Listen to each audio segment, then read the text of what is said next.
असा हा व्लॉग आहे धोंडे जेवणावरून आम्ही वापस आल्यानंतरचा. कारण आम्ही गावी गेल्यामुळं ना सगळं पाणी संपलं होतं. जवळपास अर्धा ड्रम होता आणि आल्यानंतर आम्हाला पाणी मिळालंच नाही कारण त्यांनी टँकर मागवलं पण आणि संपलं पण. मग त्याच्यामुळं मला ना पाणी नसल्यामुळं मी जेवढं पाणी होतं तेवढ्यामध्ये ॲडजस्ट केलं आणि सगळे कपडे वगैरे मोठे धुवायचे तसेच ठेवले होते. रोजचे रेग्युलरचेच कपडे धुवत होते मी. आली की मला ना एवढं घाई गडबड होती आणि त्यातल्या त्यात मिस्टरांची नाईट शिफ्ट होती त्याच्यामुळं मला स्वयंपाकसुद्धा बनवायचा होता. मग पटकीन भाकरी बनवून घेतल्या आणि डाळीला फोडणी दिली.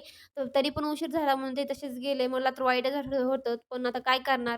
पटापटा सगळी कामं आवरायला घेतली, फरशा पुसून घेतल्या आणि लगेच कपडे पण धुवून टाकले होते. म्हटलं संध्याकाळून हवेने वाळून जातील आणि उशीर झाला होता. जवळपास 8 वाजल्या होत्या. मी संध्याकाळचा चहा वगैरे काहीसुद्धा घेतलं नव्हतं आणि सगळं घामेघूम झाली होती मी पाणी भरता सगळं काम करून. मग पटकन अंघोळ वगैरे केली आणि संध्याकाळच्या 8 वाजता मस्तपैकी चहा घेतला.